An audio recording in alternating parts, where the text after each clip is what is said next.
Monsieur Poutine, avez-vous pu vous entretenir avec Donald Trump? Y a-t-il quelques avancées dans les discussions? Pour l'instant, non. Nous nous sommes seulement salués. La cérémonie était organisée de telle façon qu'il n'était pas possible de discuter. Nous suivons ce qui se déroulait. Maintenant, il va y avoir un déjeuner de travail, peut-être pourrons-nous échanger.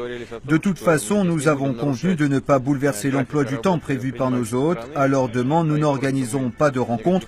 Nous aurons la possibilité d'échanger en marge du G20 ou plus tard. En tout cas, nous sommes prêts au dialogue.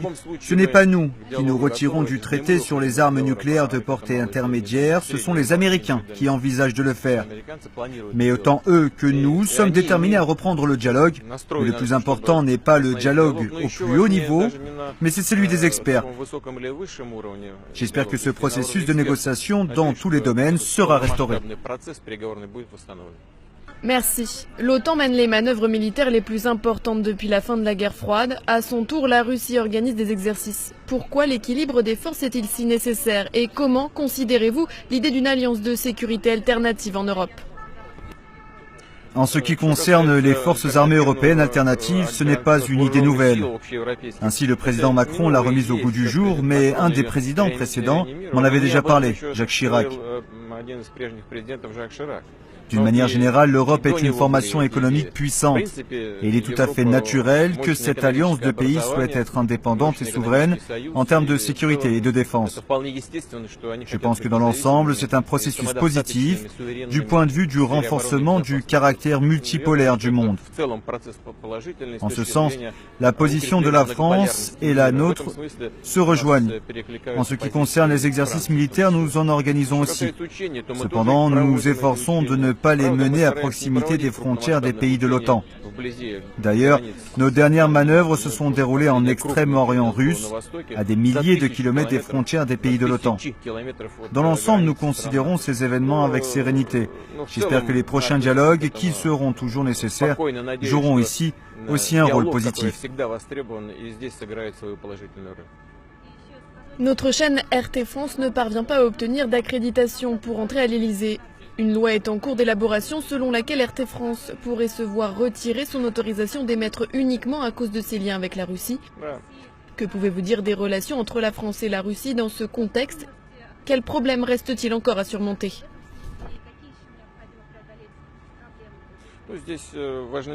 Ce qui est important dans ce contexte, ce ne sont pas les relations entre la Russie et la France dans le domaine des échanges d'informations, mais plutôt les approches communes en matière d'information et d'échange d'informations, de libre diffusion de ces dernières. C'est ça qui est important. Nos collègues occidentaux ont toujours dit que l'un des principes essentiels de la démocratie était la liberté de diffusion de l'information. Pourtant, la constitution de diverses listes de médias, de conseils dont la fonction est de décider quels sont les bons ou les mauvais médias, c'est inacceptable. Cela n'a rien à voir avec la démocratie. Parce que si nous voulons respecter le principe du libre accès des consommateurs, des citoyens de nos pays à l'information, nous ne pouvons pas fermer des médias sur décision administrative, les limiter à l'aide de structures politiques et administratives.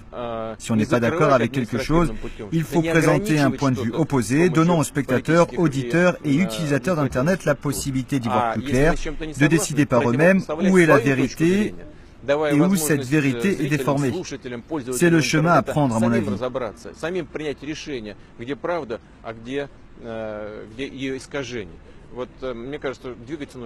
Vous allez nous rendre visite la prochaine fois? On sait que c'est à cause de l'emploi du temps. J'ai voulu venir et je veux le faire, mais aujourd'hui, à Paris, se sont réunis 72 chefs d'État et de gouvernement. La circulation dans la ville est assez compliquée. Pour ne pas créer de difficultés supplémentaires pour le pays d'accueil, nous avons décidé de nous abstenir cette fois, mais je le ferai avec plaisir dans un futur. Merci beaucoup. Merci beaucoup. Merci pour votre travail et votre professionnalisme.